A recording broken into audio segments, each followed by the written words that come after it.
कहा जाता है और सुदूर प्रवास व प्रेम विचित्र इसलिए समृद्धमान मिलन कहा जाता है। काल एक भी हम लोग श्रवण किया था, न बिना विप्रलंबेन संभोग पुष्टि मास्मते।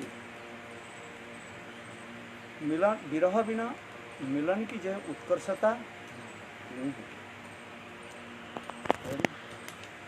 जिस प्रकार कपड़े को बार बार ऐसा रंग में डुबाने पर, सफेद कलर में डुबाने पर धारण करते हैं, उसी प्रकार जो है ये विप्रलंब ही प्रेम के जो है उज्ज्वलता प्रकाश करते हैं। जिस कथा प्रसंग हम लोग श्रवण कर रहे थे, चैतन्य महाप्रभु यही विप्रलंब की भजन यहाँ पर दर्शन करा रहे हैं। नाम भजन की भी उसी प्रकार विप्रलंब नाम भजन की पराकाष्ठा दिखाया गया है, जिसमें काल हम लोग श्रवण किया था जो गोपियाँ कृष्ण की जो है अधर सुधा पान करने वाले वेणु की तो प्रशंसा कर रहे हैं,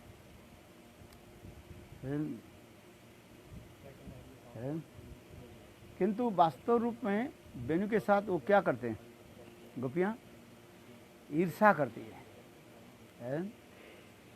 ईर्षा हो जाती है। क्योंकि प्रेम जहाँ पर इतने घनीभूत हो जाता है और घनीभूत होकर के अपने को प्राप्ति नहीं होने पर, दूसरे की प्राप्ति होने पर, मिलने पर उससे क्या करते हैं, वो ईर्षा प्रकाश करते हैं।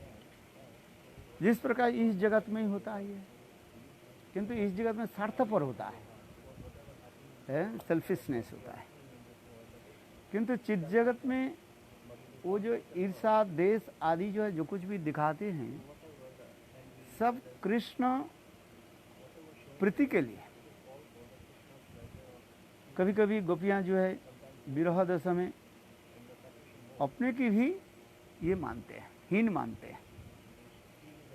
गोप किमचरदं कुशलस्म वेणु दामोदर अधर सुधामपि गोपिकानां भुंक्ते स्वयं जद अवशिष्ट रसं हृदिन्नो हिस्रस्तरुचो अश्रु मुमूर्चोस्तर्वो यथा आर्या।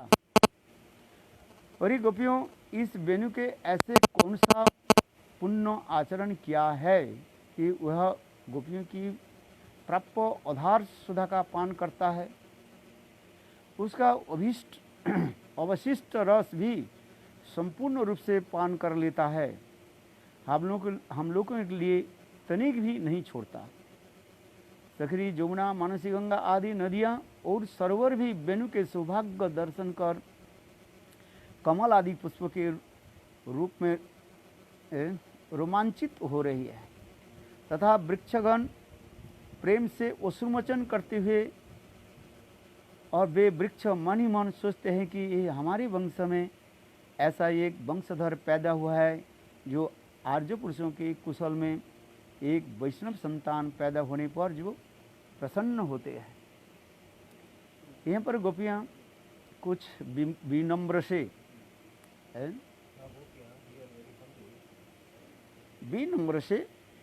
कह रहे हैं, देखो सखी, हम लोग की तो कृष्ण की जो अधर सुधा है पान करने के लिए सौभाग्य नहीं है, इसलिए गप्पो किमाचरदं कुशलस्म वेणु,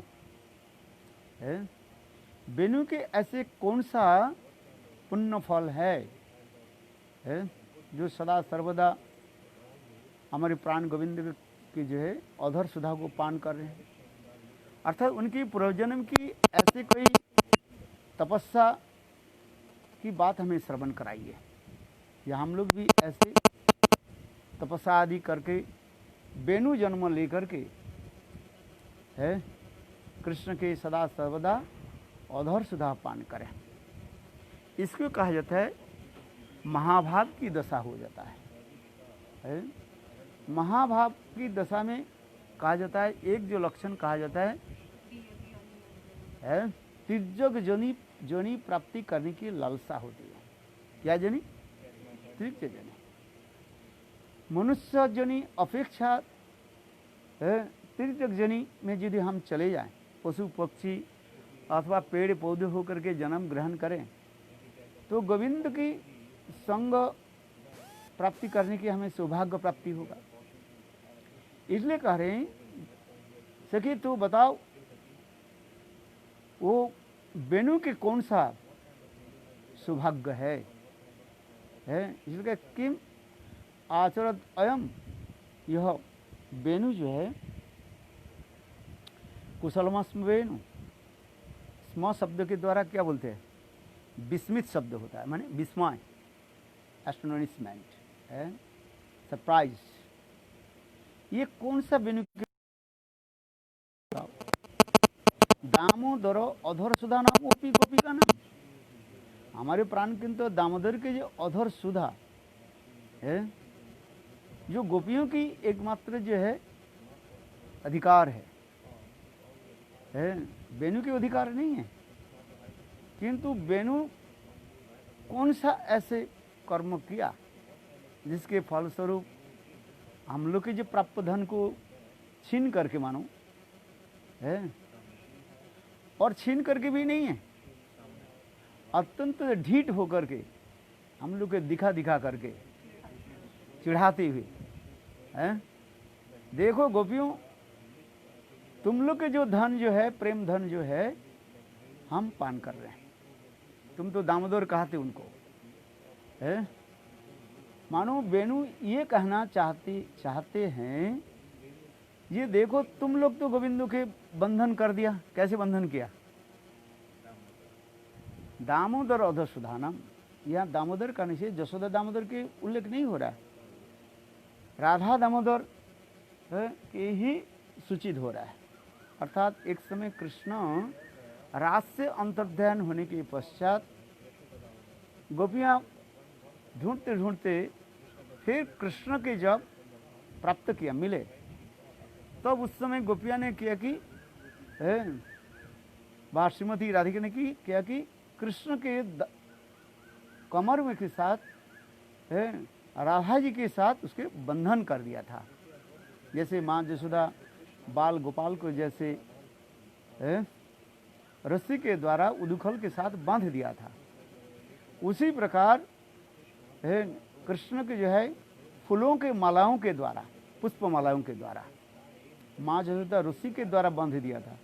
किंतु गोपिनियों जो है किसके द्वारा? गार्लैंड्स है, सुंदर सुगंधित पुष्प मालाओं के द्वारा कृष्ण के कमर में राधा के साथ बांध दिया था, जैसे कहीं भाग नहीं जाए, और यदि जाए तो उनके साथ ही जाएगा।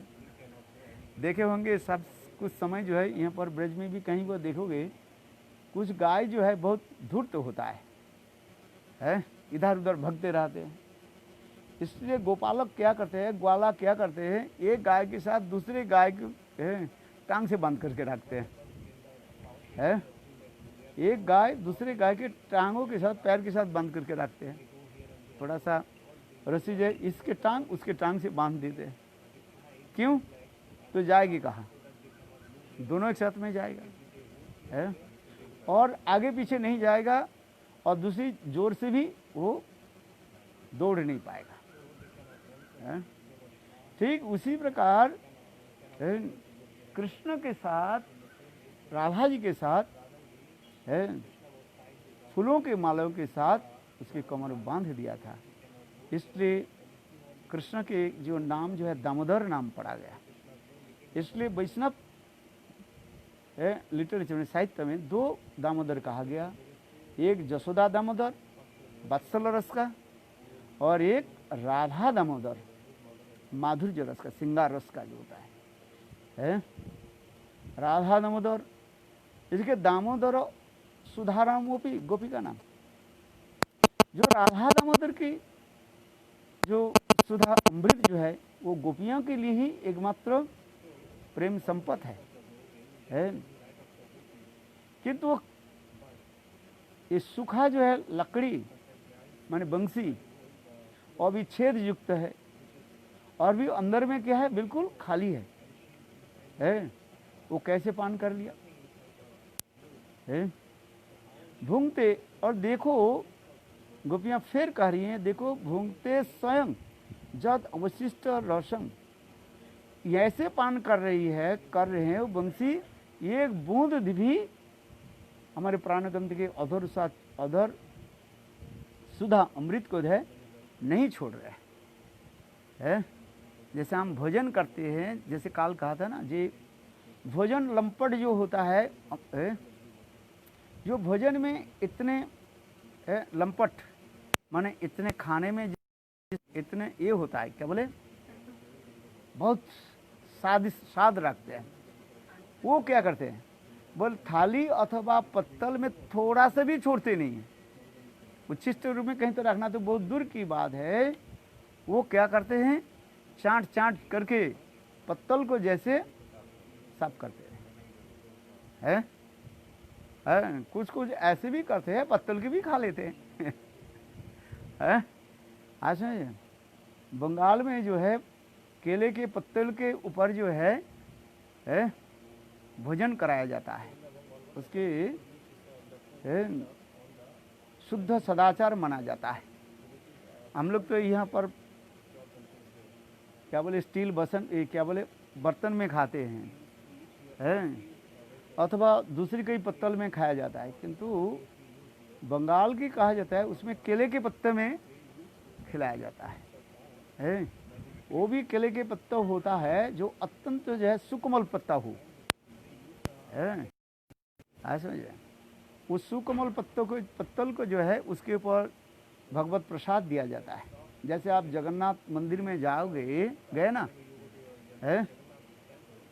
वो कौन सा बाजार कहते हैं, आनंद बाजार में, वहीं पर पत्तल में खाने की विधि कहा गया है। महाप्रसाद जो है विधि कैसे है, वहीं पर खाना है।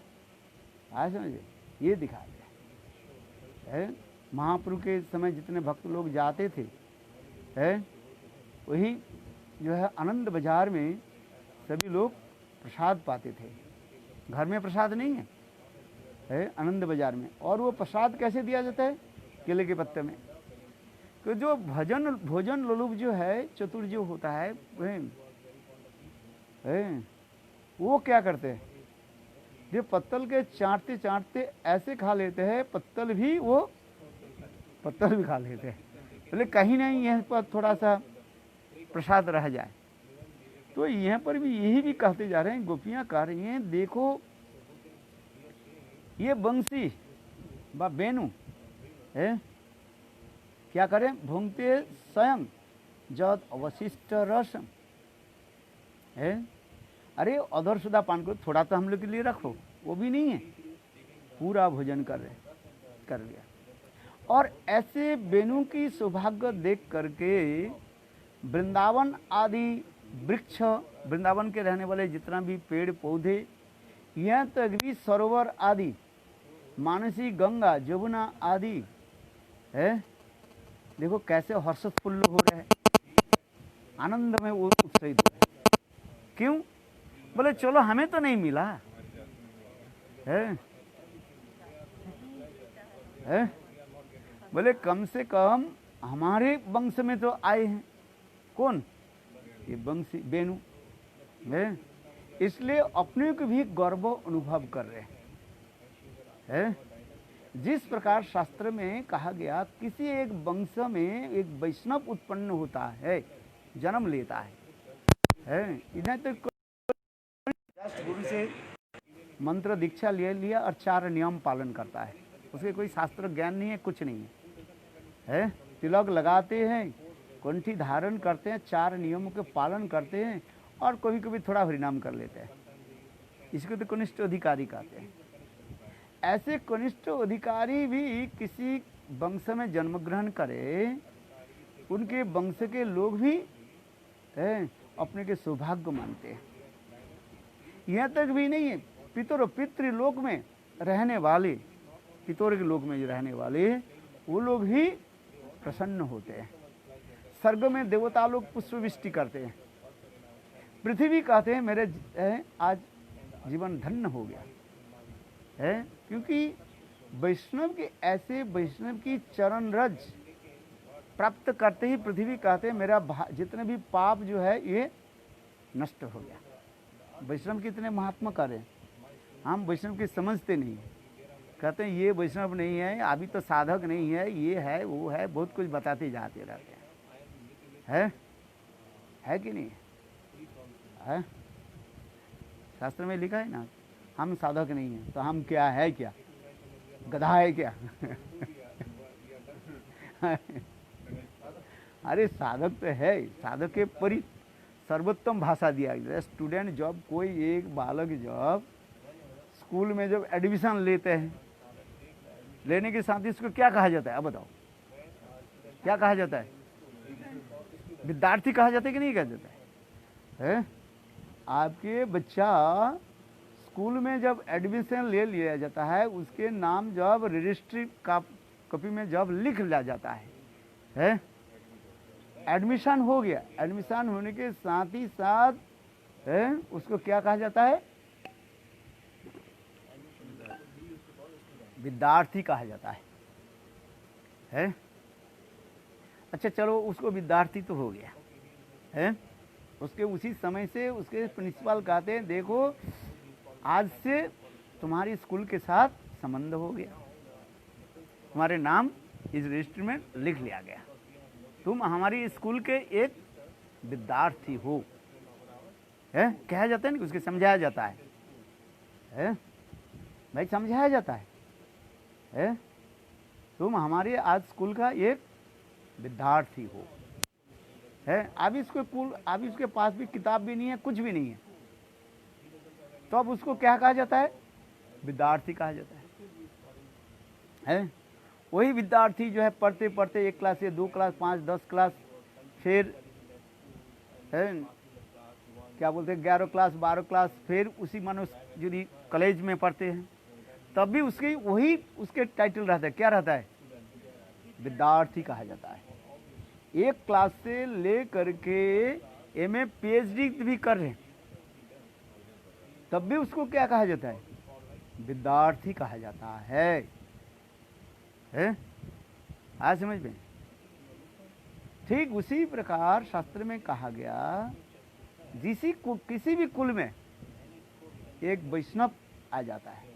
ये वैष्णव किसी उत्तम अधिकारी के नहीं कह रहे, ऐसे जो वैष्णव है, गृहीतो विष्णु दीक्षा को विष्णु पूजा परो नर, गृहीतो विष्णु दीक्षा को विष्णु पूजा परो नर, अभिज्ञ इतोर अस्माद वैष्णव है। आज समझे, विष्णु मंत्र में दीक्षित होने के साथ ही साथ उसके वैष्णव कहा जाता है।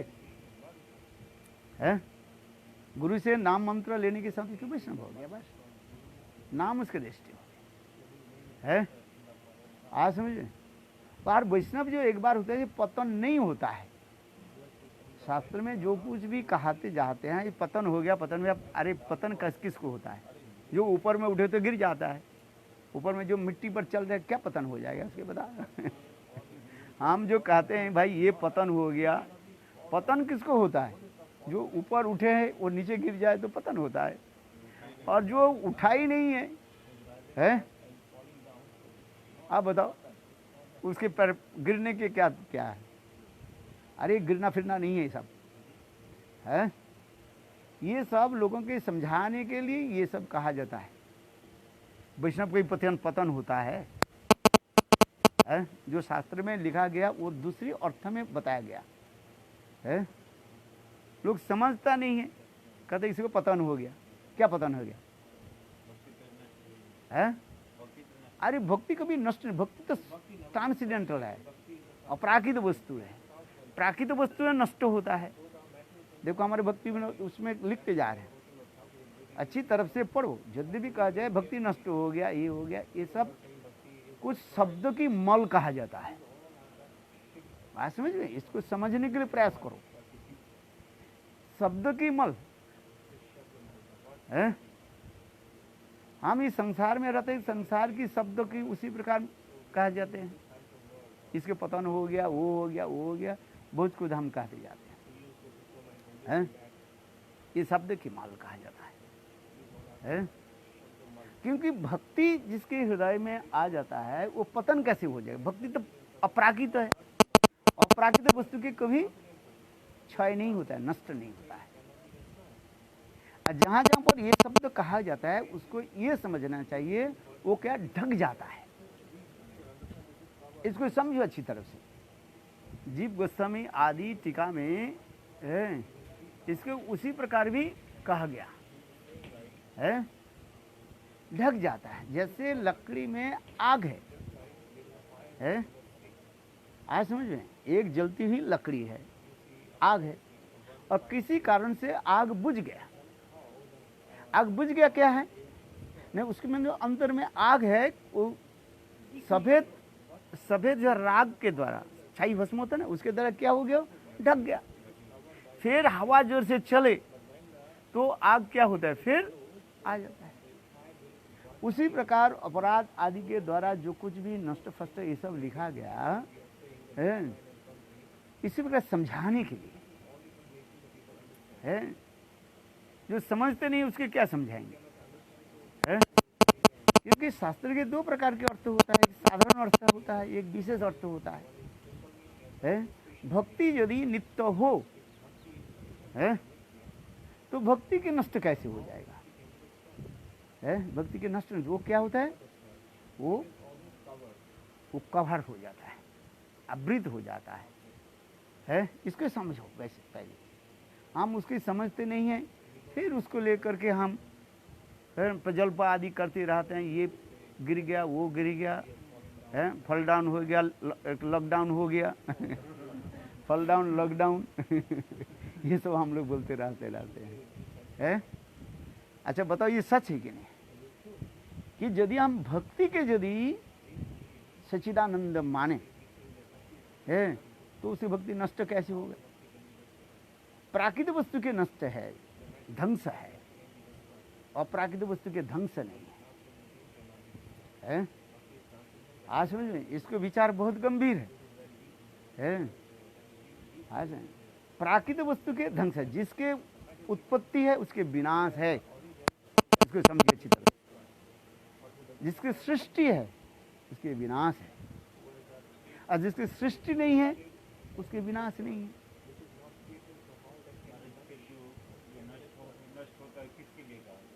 वही तो कहते हैं शब्द की मल, हम कहते हैं शब्द की कहीं कहीं ये शब्द जो कहा गया है उसके समझाने के लिए तुम पतित हो गया, ये हो गया। किंतु और वस्तु में तो होता है, कर्म आदि नष्ट हो जाता है। क्यों? कर्म सृष्टि होता है, भक्ति सृष्टि नहीं होता है। फिलोसफी के जब हम लेते हैं, पहली फिलोसफी के ले भक्ति क्या है? अपराकित है, चित है।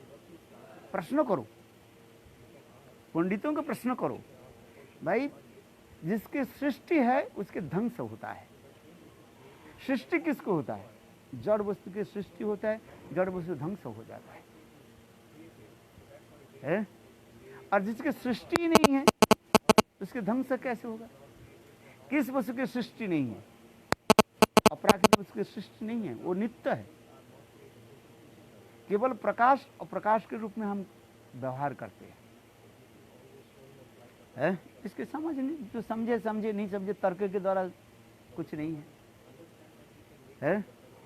आज समझे, जहां जहां पर ये शब्द लिखा गया उसके भक्ति नष्ट हो गया, वह भक्ति सूख गया, ये समझते क्या? समझाने के लिए। क्या समझाने के लिए? साधारण व्यक्ति को समझाने के लिए। कहीं की शब्द उसके डराने के लिए भी कहा जाता है, जिससे हम भक्ति के अच्छी तरह से सुरक्षित रखें। जैसे महाधन को जो है चोर डके दुष्ट से जो है संरक्षित रखा जाता है। आज समझ में, धन को जो है अत्यंत जो है प्रेशस जो वस्तु जो है मूल्यवान वस्तु के क्या होते हैं? चोर डकैत वस्तु से जो है हम सुरक्षित रखें। इसलिए ये समस्त शास्त्र में विधान दिया गया।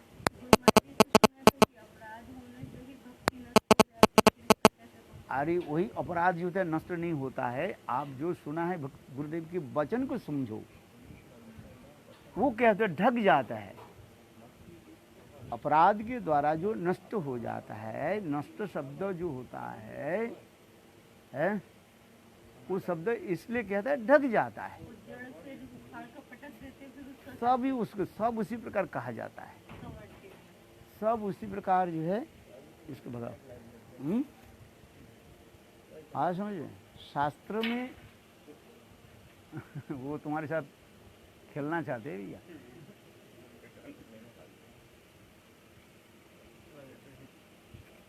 आया समझ में, इसमें हमारा समय नष्ट हो जाता है?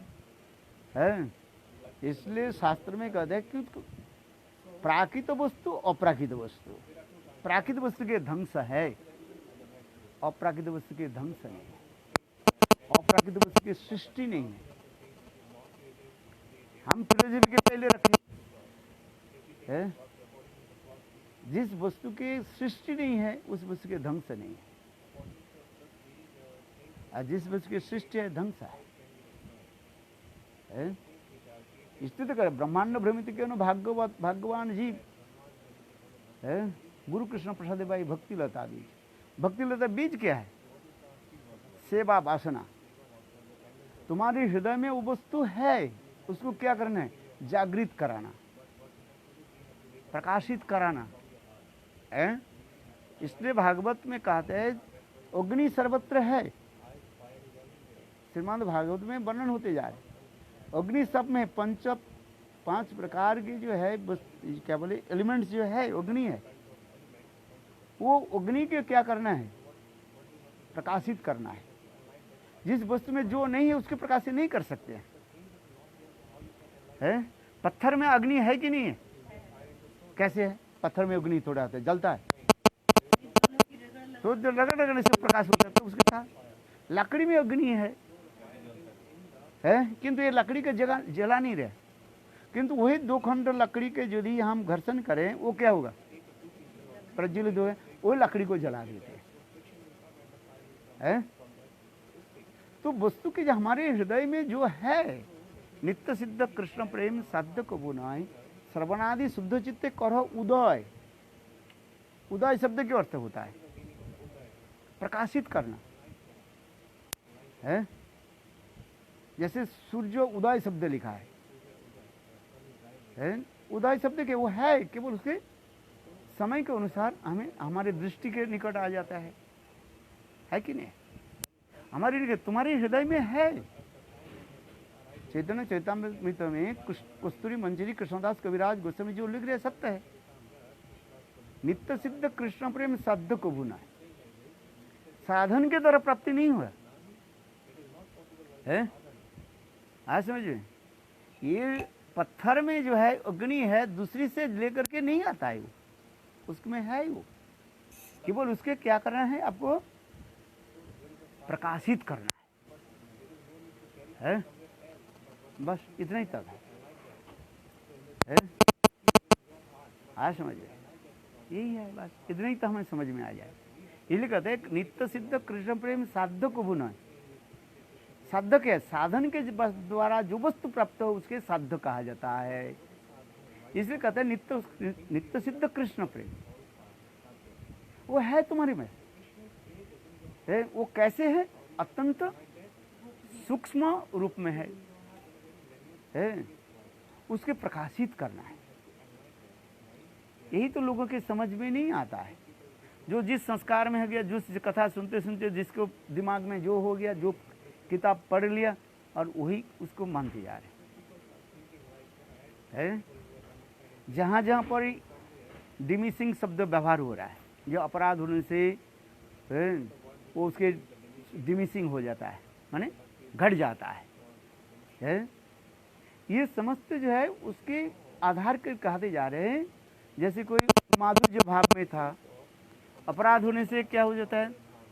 माधुर्य रस से कैसे आ गया वो? सक्क भाव, क्या बोले, वात्सल्य से सक्क से नीचे आ जाता है। वो अभी जो है उसकी भावों की स्थायी भाव प्रकटित नहीं हो रहा है।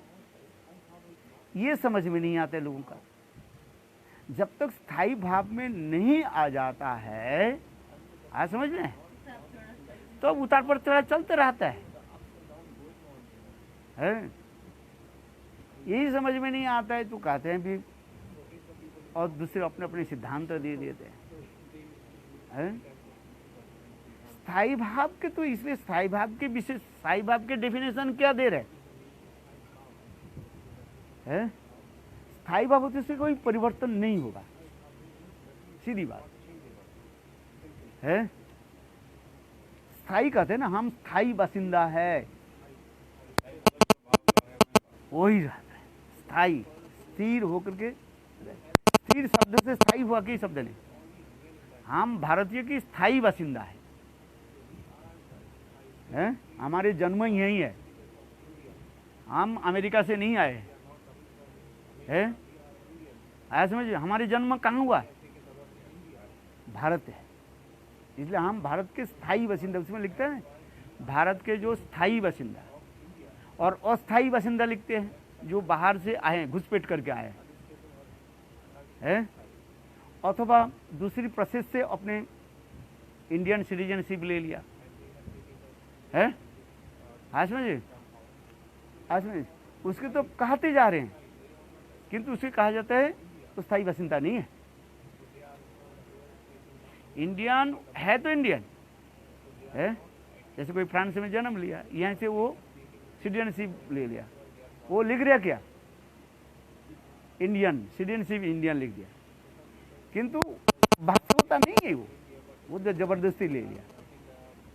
जो जन्म ग्रहण किया है, हमारे भारत में जन्म हुआ है, इसलिए उसी के कहा जाता है स्थायी बासिंदा। लिखते हैं ना, एक बासिंदा लिखते हैं, स्थायी बासिंदा लिखते। इसके समझो, समझाने के लिए ये समझ करना पड़ता है। वो स्थायी भाव उसी के कहते हैं जो भाव कभी परिवर्तन नहीं होता है। इसलिए स्थायी भाव की डेफिनेशन क्या है बताओ? विरुद्ध अविरुद्ध भावांश, विरुद्ध अविरुद्ध भाव को जो है करीभूत करके है, जो राजेन विराजयते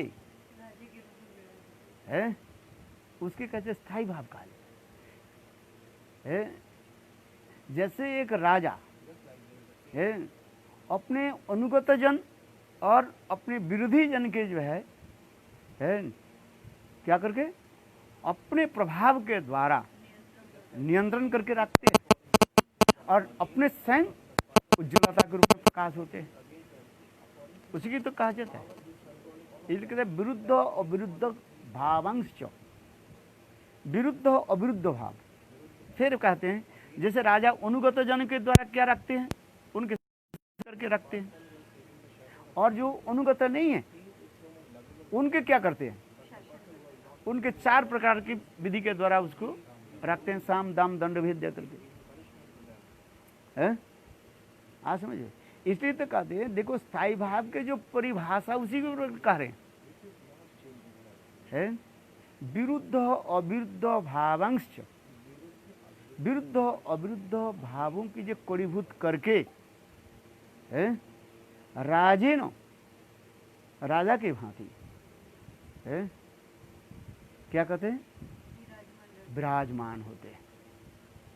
ये सीधी बात होगी। उसके स्थायी भाव, वो परिवर्तन नहीं होता है। जब तक साधक स्थायी भाव में नहीं चले नहीं जाते हैं,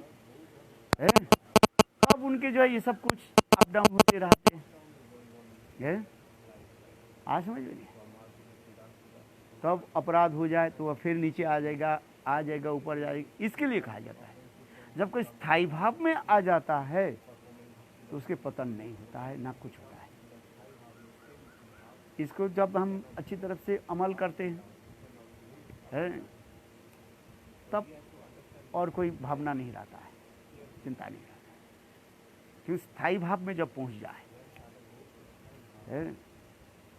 दास सख वात्सल्य माधुर्य अपने जो हितगत जो है उसमें जब तक नहीं पहुंच जाए, तात्पर्य क्या है, जीव जब तक अपने स्वरूप में स्थित नहीं हो जाता है तब तक इसे चलता रहता है, आगे पीछे होते रहता है। और जब वो स्वरूप में स्थित हो जाता है, उसके अपराध नहीं होता है। वो कब होता है? प्रेम के दशा में पहुंच जाता है, भाव में जाकर के उसमें कुछ गंध रहता है, पतन की कुछ गंध रहा, माने कि अपराध की कुछ गंध रहता है? और भाव अवस्था में जाकर के कोई पतन नहीं होता है? तो जहाज जो भरत महाराज जी को जो दिखा रहे हैं, बोले ये लोक शिक्षा आदि दिखाने के लिए कहीं की जो है, इसलिए उसमें कहते हैं, इसको कहा जाता है माया विजृंभित लीला कहा गया। जो शब्द के उच्चारण नहीं होता है, जिया टेढ़ा नहीं होता है, क्या बोला? माया विजृंभित लीला।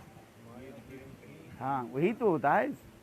जब जीव टेढ़ा ही नहीं होता है, भाषा कैसे बोलेंगे? है उसमें लिखा है कि नहीं? पढ़ो। है भक्ति रसामृत सिंधु बिंदु में श्रील विश्वनाथ चक्रवर्ती पाद इसको अच्छी तरह से दर्शन कराया। ये भरत महाराज जी के पतन आदि जो कहता है, इसने भाव अवस्था में पहुंच करके भरत महाराज के पतन कैसे हो गए? है आया समझे? पढ़ा कि नहीं है? पढ़ा अच्छी तरह से पढ़ो। है हाँ, तो कहते हैं वहीं पर कहते हैं क्या, ये एक इसी लीला को कहता है माया विजृंभित लीला। माया विजृंभित लीला वास्तवता नहीं है, वो दूसरे की दिखाने के लिए है, ये कहते हैं। पर जो भाव में पहुंच जाते, भाव अवस्था में पहुंच जाए, या भाव कहने पर स्थायी भाव में पहुंच जाना है, स्थायी भाव में पहुंचे उसके पतन नहीं होता है। ये विश्वनाथ चक्रवर्ती के, इसको पढ़ो, भक्ति रसामृत सिंधु बिंदु है, उसके अच्छी तरह से पढ़ो। है आज समझ, ये पतन नहीं होता। इसी के कहा जाता है माया विजृंभित लीला। आज समझ, नाम ही सुना नहीं से है। आज समझ, जिसको कहा जाए, एक प्रकार शब्द होता है जिसके इंद्रजालिक लीला भी कहा जाए। भगवान की जो कुछ लीलाएं होता है, किसी को कहा जाता है क्या? इंद्रजालिक लीला है, जैसे महिषी हरण है, और कौन सा है? दो लीला बताया, एक महिषी हरण और मौसल लीला है। मौसल लीला जो दिखा भागवत में, मौसल लीला चैतन्य चरितामृत में लिखा है? हम नहीं करें, कृष्णदास कविराज है, ये समझते इंद्रजाली लीला कहा जाता है। मौसल लीला क्या है? आपस में लड़ते हुए मर गया है, और कृष्ण भी मर गया। वो बाणों के द्वारा कृष्ण के मार दिया, कृष्ण मर गया। और भागवत अंतिम श्लोक में ऐसे भी लिख दिया गया है। श्रीमद् भागवतम द्वादश स्कंद में वहीं पर कृष्ण के अंतर्ध्यान, प्रभास में अंतर्ध्यान वर्णन करते हुए ऐसे श्लोक है आपके पास, मैं नहीं कह रहा हूँ है। वो व्याध ने दूर से कृष्ण की चरण कमल को देख करके सोचने लगे, ये कृष्ण के क्या है? कृष्ण नहीं है, ये कोई हिरण है। हिरण के मुख लाल लाल होता है, हिरण सब। तो उसके सोच करके वो सोचा ये हिरण, और वो बाण लगने से क्या हो गया? वो मर गया। अरे वायु जिसको आत्मा की जब जला नहीं सकते हैं, आत्मा जलती नहीं है, वायु जिसके स्पर्श नहीं कर सकते हैं, आत्मा के आत्मा परमात्मा भगवान के बाण लग गया, भगवान मर गया है। और फिर भगवान के शरीर को किया कि वहीं पर जलाया गया। आप द्वारका में जाओ, ऐसे ब्राह्मण लोग भी आपको सुनाएंगे, दिखाएंगे, यहाँ पर कृष्ण को जो है जलाया था, ये किया, ये किया, ये है। इसी के कहा जाता है इंद्रजालिक लीला कहा जाता है। लोग इल्यूजन दिखाते हैं, और इसी कथा को सुनने के लिए उसी लोग ही बहुत आनंद लेते हैं। हाँ समझे।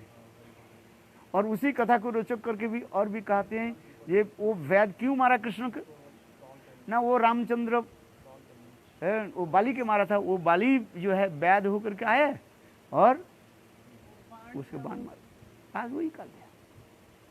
ये समझते क्या है, सब इंद्रजालिक लगा है, हाँ समझिए।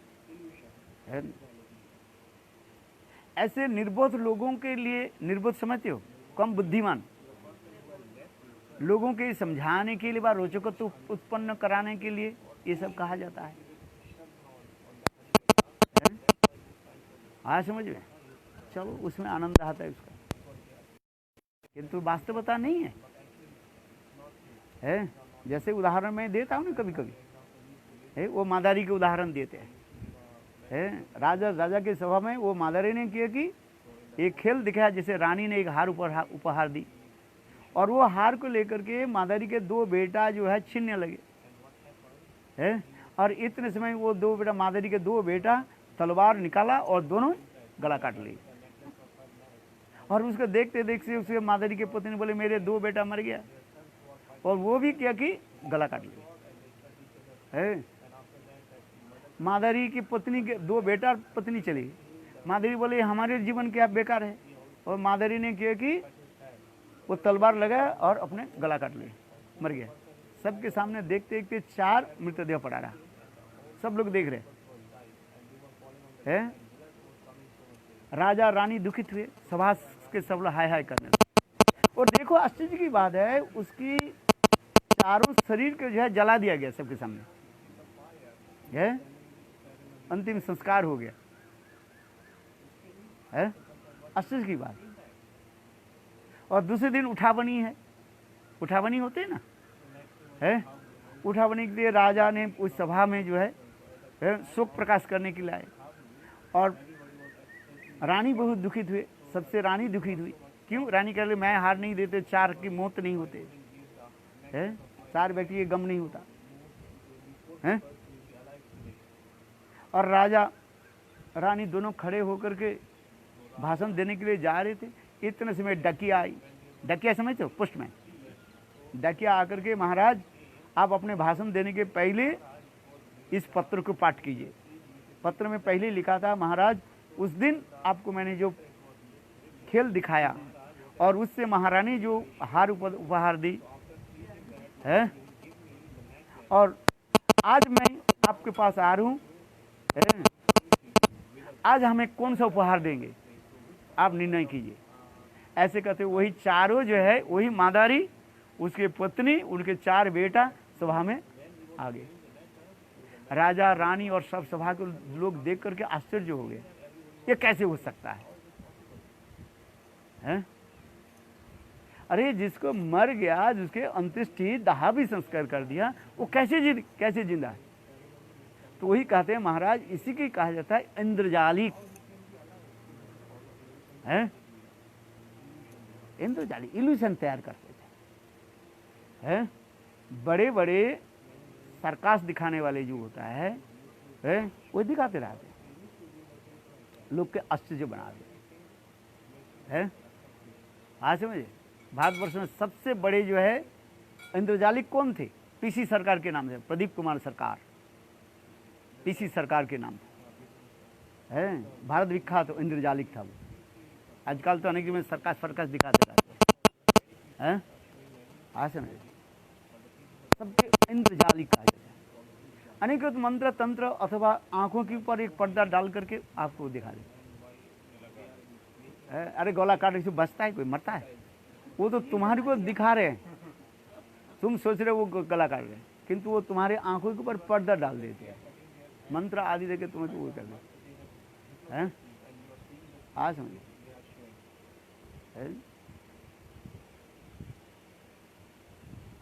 बड़े बड़े कहे होते हैं, ये कम नहीं है। जैसे वो जिसका हम नाम सुनते हैं, जिसके भगवान करके पूजा होती है, क्या नाम? अरे क्या नाम है? अरे जी, इसको भगवान कहते हैं, जिसकी मूर्ति लगते हैं, 1000 लोग उसकी पूजा। हाँ, साईं बाबा है। ये शब्द से तंत्र मंत्र आदि अनेकों रिद्धि सिद्धि प्राप्ति कर लेते हैं। अरे लंबे बाल हुए, छोटे बाल हुए, जो बाबा भाई बता रहे होंगे है। हजारों लोग उसके पीछे क्यों दौड़ता है? हजारों लोग उसके पीछे इसे थोड़ी दौड़ता है। कुछ तो ऐसे इंद्रजालिक दिखाते हैं ना, रिद्धि सिद्धि दिखा दे, चमत्कार दिखा दे, आप समझिए। हाथ की कला से, किसी भी कला से है, साईं बाबा है ना, हजारों सालग्राम निकाल देते हैं मुंह से, हैं? ये समझते क्या है? अनेक प्रकार जो है रिद्धि सिद्धि अथवा है कला आदि के द्वारा, हाथों कला की सफाई के द्वारा करते रहते। और क्या रिद्धि सिद्धि से ये बड़े बड़े जो वक्ता जो होते हैं ना, उनकी कथा सुनने के लिए इतने के सब रिद्धि सिद्धि प्राप्त कर चुके हैं। सब टीका लगाते हैं ना, देखेंगे ये टीका लगाते हैं। रिद्धि सिद्धि बिना थोड़ी हो जाता है। हमारी कथा सुनने में 5 व्यक्ति नहीं आता है, उसकी कथा वो कौन सा कथा बोलते रहते हैं, हैं? जो अभी जेल में है आसाराम है। मैं तो देखा गोवर्धन में जो जब उनके प्रवचन चल रहा है, विशाल वो कार्तिक महीने में है, कितना विशाल जमीन को घेर करके 10 से 15 लाख लोगों की है लगा। और क्या 10 से 15 लाख, 20 लाख, 25 लाख है रिद्धि सिद्धि प्राप्त करते। नहीं तो उनकी कथा कौन सुनेगा?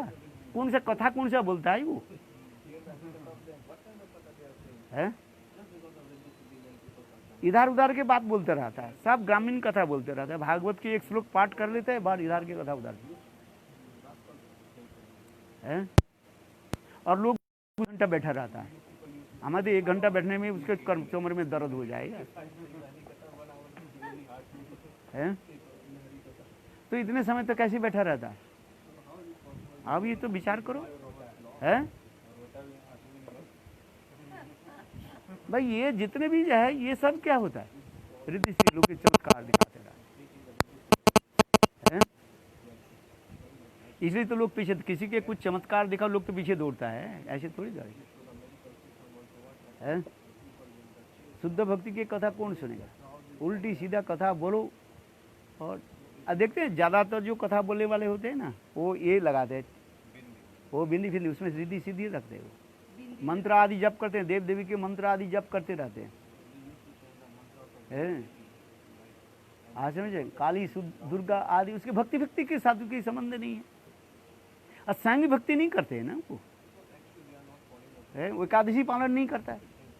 और दूसरी की बात क्या करो, कोई की करते, कोई अनेक जो है एकादशी भी पालन नहीं करता है। भक्ति कैसे हो गया? तो उसके पीछे हजारों लोग क्यों जाते हैं, सुनते क्यों है? यही है। वही रिद्धि सिद्धि भी काम नहीं होता है। फिर बोले राज ऐसे में पड़ जाते हैं, रिद्धि सिद्धि काम नहीं कर पाते है। जेल में पड़ा हुआ है, निकाल नहीं, काम नहीं आएगा। हाँ, यही सिखा दी जाती। समझने के प्रयास करो है। हाँ समझे। अरे हमारे गुरुदेव जब प्रवचन करते कितने लोग आते थे इधर, कितने लोग होता था? अब तो आए नहीं उसमें है, 2 साल बाद है। कितने लोग आते थे यही रूप सनातन में जो है गुरुदेव प्रवचन करते थे है। कितना लोग की भीड़ होता था है। तो विदेशी 300 हो गया और इधर के 300-400 हो गए मान लेते हैं। 4000 लोग होता है है परिक्रमा में। अरे भाई यही होता है। शुद्ध भक्त जो होते हैं ना, बड़े वो रिद्धि स्थिति के बताए, जो जिसके प्रयोजन के सुकृत है वो आ जाएगा, नहीं आएगा। और ये लोग जो कहते हैं रिद्धि सिद्धि, अपने प्रतिष्ठा चाहते हैं, लाभ पूजा प्रतिष्ठा आदि चाहते हैं। इन लोग के साथ, वास्तव इन लोग के साथ भक्ति के कोई संबंध नहीं रखते हैं। आज समझे, आज समझे, भीड़ जमा जाते हैं। ये लोग जानते हैं भीड़ इकट्ठा करना है, आप रिद्धि सिद्धि करो, है रिद्धि सिद्धि प्राप्त करो। 10 साल तक रिद्धि सिद्धि प्राप्त करके हरिद्वार में जा करके, और क्या बोले, इसमें जा करके ऋषिकेश हिमालय में बैठ जाओ, है जा करके रिद्धि सिद्धि प्राप्त करके आओ, जो बोलोगे कर दे, है आ गए जाएंगे। कितने बाबा है, सब है ये सब रिद्धि सिद्धि करके लोगों के रिझाते हैं। 1000 लोग क्यों दौड़ते हैं उसके पीछे, है हमारे पास 10 आदमी के इकट्ठा करने में कितना कष्ट होता है, वो भी 2 मिनट बैठ करके भग जाते हैं, बोले पल्ला में तो कुछ नहीं पढ़ रहे महाराज, और उनकी कथा में सब पल्ला में पढ़ रहा है।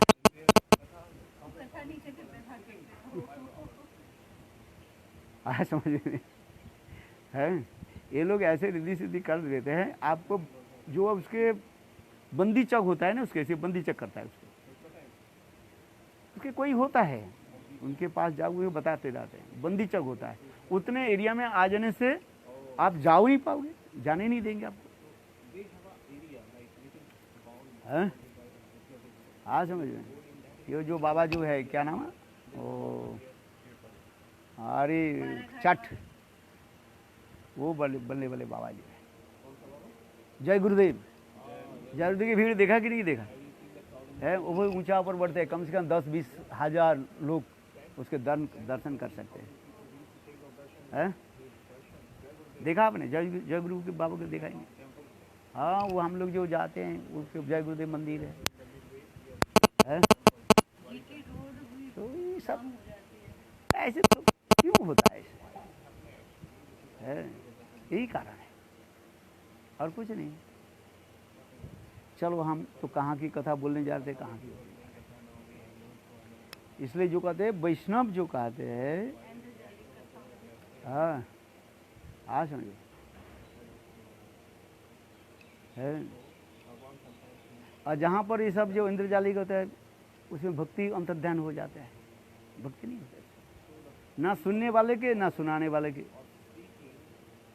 है ना सुनने वाले ना सुनाने वाले के भक्ति कुछ नहीं है। हाँ समझिए, यही तो होता है। आप उसे देखना, जो जो बड़े बड़े पाठक होते हैं ना, वो देखो उनके यहाँ पर आने के समय देखना, यहाँ पर एक तिलक ये लगा रहता है, काली बिंदी हो लाल बिंदी हो लगा रहता है, हैं?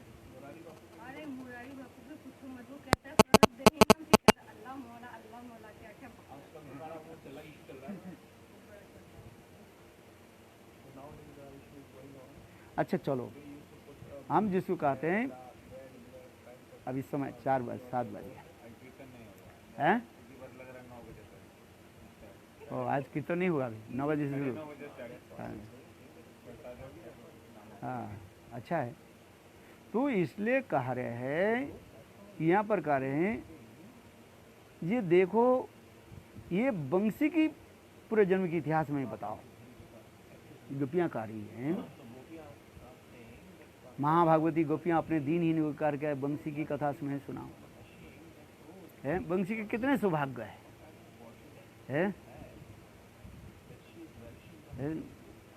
कहते हैं, यहाँ तक भी कहते हैं ब्रजवासी लोग बंसी के सौभाग्य भी बनाते, कहते क्या, देखो कृष्ण के तो दोनों अधरोष्ट बने सुंदर तकिया जैसी कहा जाता है, उसके बीच में बंसी विराजमान होते हैं, और कृष्ण उसके पैर दबाते हैं, बंसी के पैर दबाते हैं, बजाते हैं ना, ऐसे धीरे धीरे मसाज करते हैं, और बंसी के गर्मी लगते हैं, कृष्ण उसके क्या पंखा भी करते, जलते कैसे, आंखों के पलों के द्वारा, है।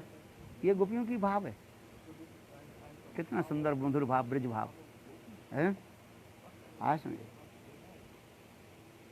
इसलिए देखो यहाँ पर भी कहते है, अरे सखियों घूमते देखो, यहाँ पर ये करे जद अवशिष्ट रसंधिन, इसलिए जो हम जो कथा से, ये बंसी के सौभाग्य देख करके व वेणु के सौभाग्य देख करके वृंदावन की नदियाँ, वृक्ष आदि है, सब प्रेम में है, द्रवीभूत होता है? कम से कम हमारे तो सौभाग्य नहीं हुआ, किंतु हमारे कुल में जो आए हैं ऐसे इनको तो हुआ। जैसे कोई आपके गांव में कोई व्यक्ति प्रधानमंत्री बन जाए, भले ही उसके साथ आपकी कोई संबंध नहीं है, बात की जानते ही नहीं है? आप जब विदेश में जाओगे, दूर देश में जाओगे, आप गर्व करोगे, जानते हो ये मोदी कौन है? हमारे गांव के हैं। भले और भी बड़ा चढ़ा करके बोलते अरे उनके साथ तो मैं वो है, ये किया वो किया, चाय बेचता था, वो हमारे मित्र था, वो था, लटर फटंगे ऐसे करके कर देगा उसके जो है। भले उसको आप जानते ही नहीं है कौन सा गांव में कहाँ पर रहते हैं। क्योंकि जो श्रेष्ठ व्यक्ति जो होता है, उस श्रेष्ठ व्यक्ति के अपने के साथ सामान्य रूप में कहीं भी संबंध रहने पर भी है उसके हम क्या करते हैं, गर्व अनुभव करते हैं। तो उसी प्रकार वृंदावन में रहने वाले जितने वृक्ष, पेड़ पौधे आदि हैं, वो भी क्या करते हैं, अपने के सौभाग्य मानते हैं। और इसको देखकर इसलिए कहते हैं, देखो मुमूर्चु तरबो जथा आर्या। और वह पेड़ पौधे जो है प्रेम में द्रवीभूत होकर के आनंद की धारा अश्रुपात कर रहे हैं, आनंद से अश्रुपात हो रहा है।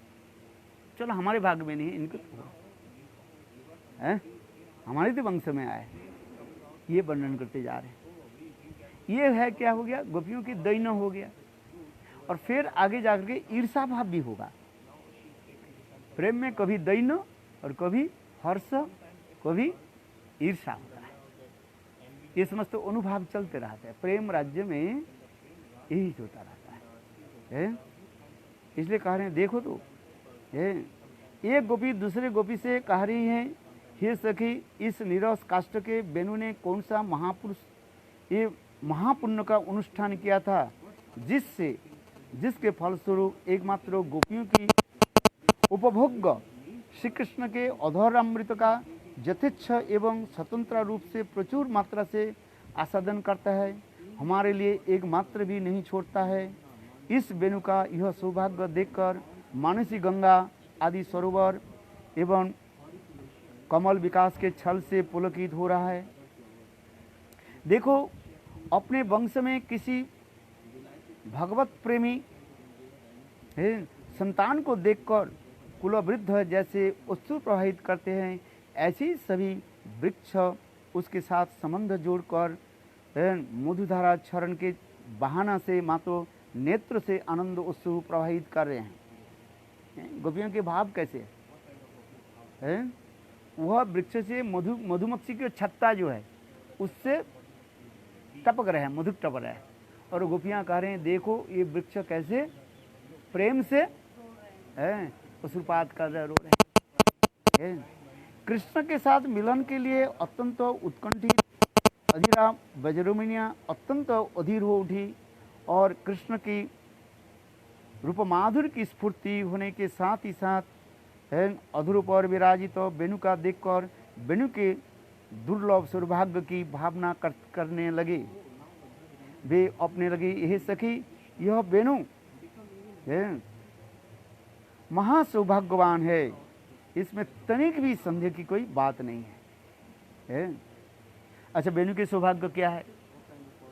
कहने कुछ तो होगा कुछ। वेणु के पूछा जाए, वेणु तुम बताओ, तुम कौन सा पुण्य कर्म किया जिसके फलस्वरूप हमारे प्राण प्रियतम गोविंद के अधर में तुम विराजमान होते हो? है तो कुछ होगा। Cause and effect theory. Venu कहते हैं, हाँ भैया, वास्तविक सत्य है। मैं गोपियों की चरण धूल और उच्छिष्ट है और क्या पान कर लिया? भक्त पद धूली, भक्त पद जल और भक्त भुक्त शेष, ये 3 पान कर लिया। बोले कैसे? बोले मेरा जन्म कहाँ हुआ? यही देखो, जमुना के किनारे में हुई है। और गोपियाँ नित्य प्रत्यह यहाँ पर स्नान करने के लिए आती है।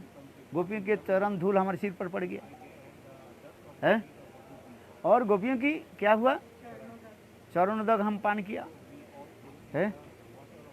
और तीसरी जो है गोपियाँ जब मुखात की कुल्ला आदि करते उसको भी हमें अधर सुधा की प्राप्ति हो जाते हैं। बोलो वृंदावन बिहारी लाल है, नहीं तो ऐसे किसी है जैसे अधर सुधा आस्वादन करते हैं, किंतु वो यह दुर्लभ सौभाग्य के प्राप्त इतना ही है। दुर्विनीत तो वो अहंकारी हो गया है, हमारे लिए अत्यंत असहनीय है उठ रहे। अभी क्या बताएंगे, ईर्षावाद बताएंगे। दैन्य के बाद क्या होता है, ईर्षा होता है? अभी ईर्षा की बात काल हम श्रवण करेंगे। गुरु प्रेमानंदी गुरु गुरु प्रेमानंद गुरु है।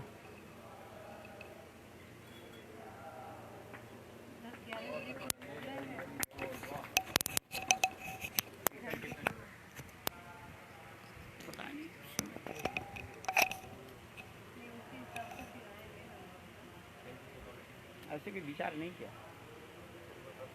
है? देखते हैं समय।